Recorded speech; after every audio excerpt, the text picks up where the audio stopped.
हाय दोस्तों, तो कैसे हैं आप लोग। दोस्तों एक और शानदार वीडियो लेकर आ गए हूँ। जल्दी से देखते हैं इस वीडियो को, फिर बात करेंगे वीडियो के बारे में। उससे पहले आप मेरे चैनल को सब्सक्राइब कर लें और बेल आइकन को प्रेस कर लें। तो वीडियो स्टार्ट करते हैं।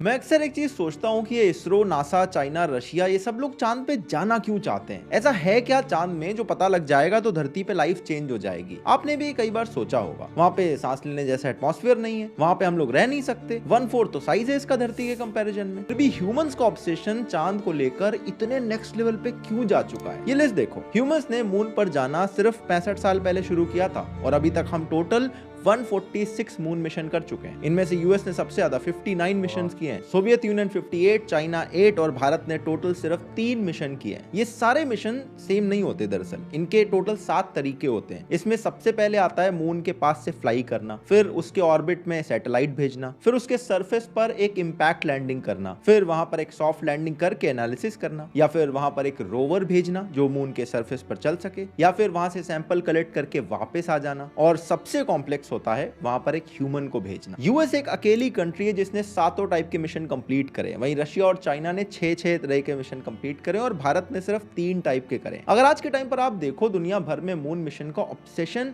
चाइना में सबसे ज्यादा आपको दिखेगा। चाइना ने अपने मून मिशन सिर्फ 16 साल पहले शुरू किए थे और इस ड्यूरेशन में टोटल 16 मून मिशन पूरी दुनिया से भेजे गए, जिसमें से आधे सिर्फ चाइना के हैं। भारत ने भी अपने मून मिशन चाइना के 1 साल बाद शुरू करे थे और हमने अभी तक टोटल 3 मिशन भेजे। अब कोई भी देश ये मिशन किसी फन के लिए तो करता नहीं है, इसके पीछे काफी सारे साइंटिफिक और जियोपॉलिटिकल रीजंस होते हैं। ऐसा मैं इसलिए बोल रहा हूँ क्योंकि भैया हर मिशन में हजारों करोड़ रुपए खर्च होते हैं। चंद्रयान 3 की टोटल कॉस्ट 615 करोड़ है, जिसमें अकेले व्हीकल 250 करोड़ का है और उसको लॉन्च करने में 350 करोड़ लग गए। और ये तो फिर भी सस्ता है। नासा वाले 2025 तक चांद पे दोबारा इंसान भेजना चाहते हैं और इसकी टोटल कॉस्ट $92 बिलियन होने वाली है। अब इतने खर्चे के बाद भी ऑलमोस्ट 40% मिशन फेल हो जाते हैं। तो सवाल उठता है कि ये सब कंट्रीज मून को लेकर इतना क्यों ऑब्सेस्ड है। अगर एकदम शुरू से देखो तो स्टार्टिंग के एटलीस्ट 30 सालों तक moon mission mainly 2 global super powers के बीच में कंपटीशन की वजह से हो रहे थे। लेकिन रिसेंट ईयर्स में चाइना की एंट्री के बाद काफी कुछ बदल चुका है। चाइना का केस मैं आगे आपको एक्सप्लेन करूंगा, लेकिन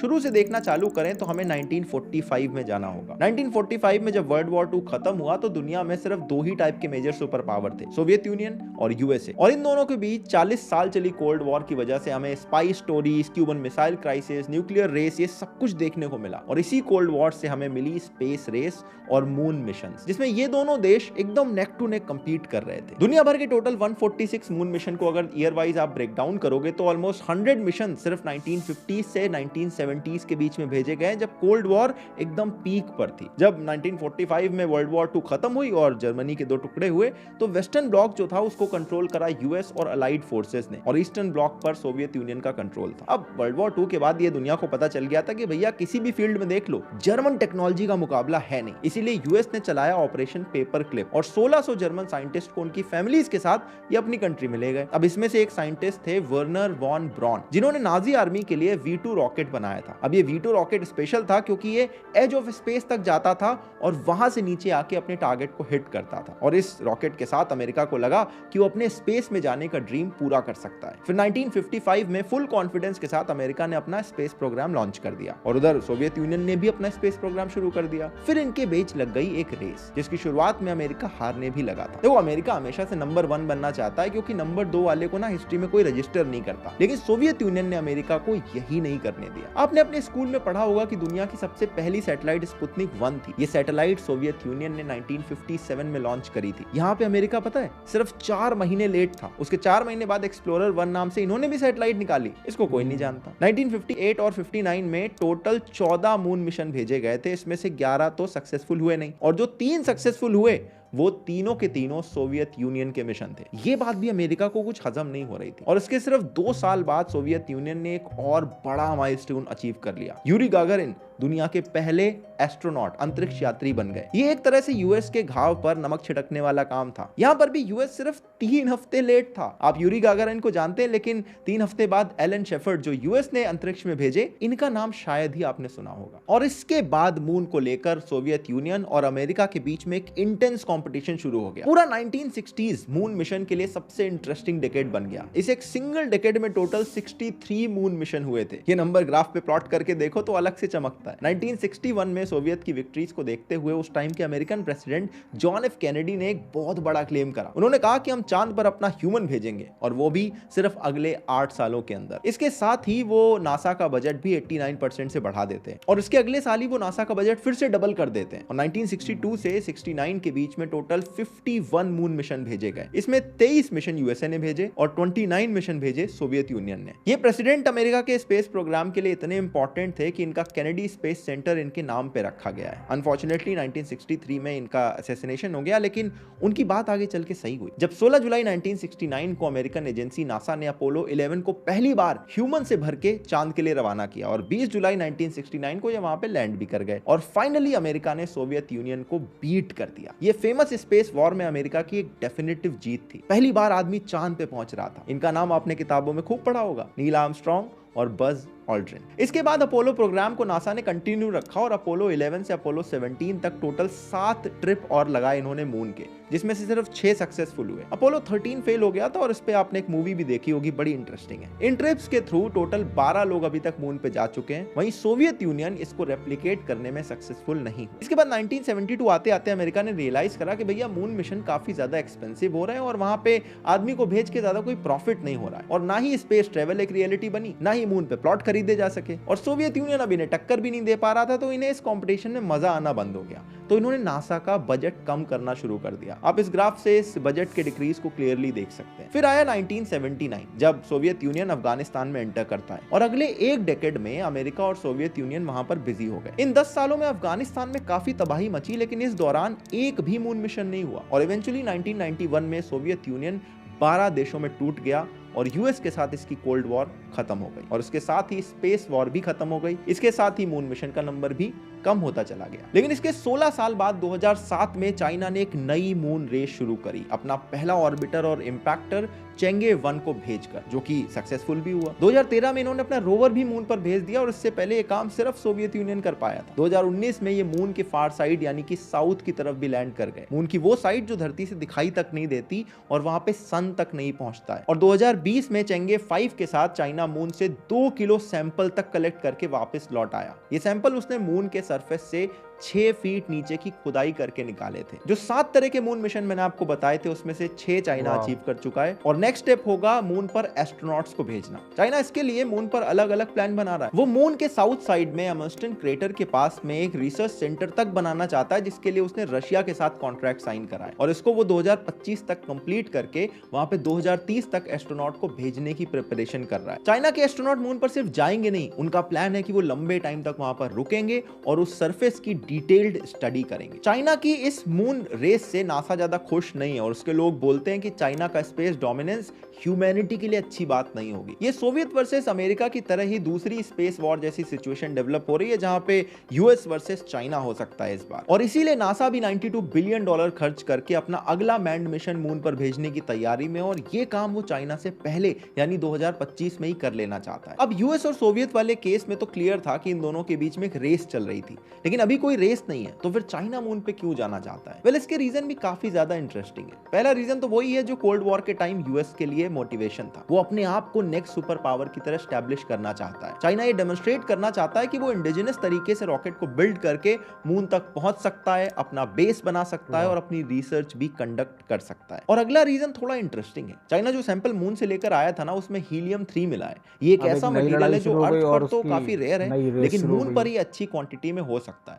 और इस मटेरियल का यूज करके पॉसिबली न्यूक्लियर फ्यूजन रिएक्टर के थ्रू एनर्जी प्रोड्यूस की जा सकती है, और ये मटेरियल ह्यूमंस की एनर्जी नीड को अगले 10,000 सालों तक के लिए सॉल्व कर सकता है। अब बात करते हैं भारत के बारे में। तो हमने सबसे पहले मून मिशन शुरू किया था 2008 में। ये हमने मून के साउथ पोल पर जाकर एक हार्ड लैंडिंग करके अचीव किया था, और इस मिशन के पीछे एपीजे अब्दुल कलाम जी का एक बहुत बड़ा कंट्रीब्यूशन था। इसरो के चीफ के अकॉर्डिंग चाइना के पहले मून मिशन से भी 3 साल पहले भारत मून पर ऑर्बिटर भेजने की सोच रहा था। ये बात जब उन्होंने कलाम सर से डिस्कस करी तो उन्होंने कहा सिर्फ ऑर्बिटर क्यों भेज रहे हो, लैंड करा देते हैं। और इस बात के 4 साल के बाद भारत ने पहली बार मून पर लैंडिंग की। ये लैंडिंग के 1 साल बाद कलाम सर ने यह भी सजेस्ट करा कि हमें मून से सैंपल कलेक्ट करके वापस लाने की भी टेक्नोलॉजी पर काम करना चाहिए। लेकिन हमारा अगला मून मिशन 11 साल बाद 2019 में हो पाया, जब हमारा ऑर्बिटर तो चल गया लेकिन जो लैंडर था वो क्रैश कर गया था। और अब चंद्रयान 3 के थ्रू हम इसी गलती को ठीक करना चाहते हैं। अब भारत की जर्नी आप यूएस, चाइना और रशिया से कंपेयर करें तो आपको स्लो लग सकती है, लेकिन इसका एक मेन रीजन है बजट अलोकेशन। भारत जितना बजट इसरो पे स्पेंड करता है उसके कंपैरिजन में चाइना का बजट 7 गुना ज्यादा है और यूएस का बजट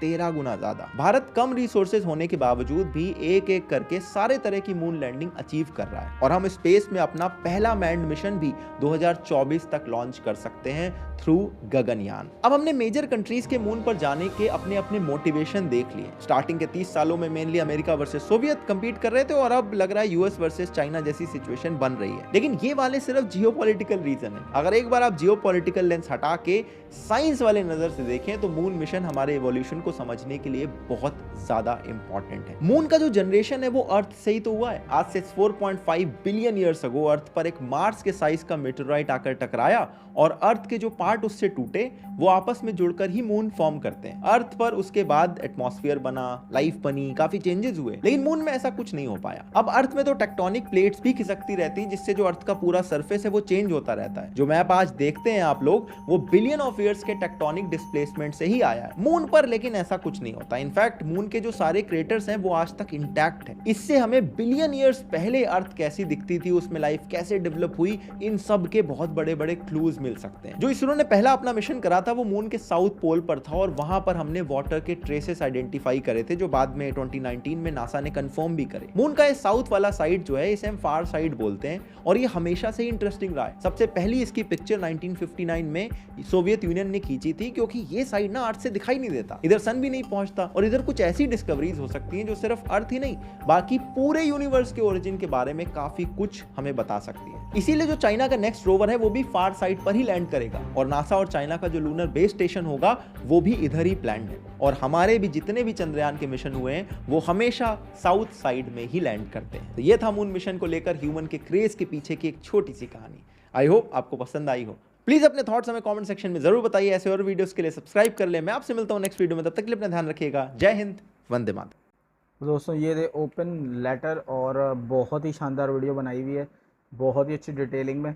पर अभी ये जो एक मून रेस की बात कर रहे थे ना, मेरे हिसाब से पहले तो सोवियत यूनियन और यूएसए के दरमियान में एक मून रेस चलती थी, पर अब मैं जो ये रेस देख रहा हूँ ना ये चाइना और अमेरिका के दरमियान है। बट बाद में ये रेस जो है ना वो चाइना और इंडिया के दरमियान होने वाली है। पर इंडिया ने यहाँ पे सबको पिछाड़ के रखा हुआ है क्योंकि इंडिया ने यहाँ पे सबसे कम पैसों के अंदर ये मिशन को कंप्लीट किया है और बहुत अच्छे तरीके से किया है।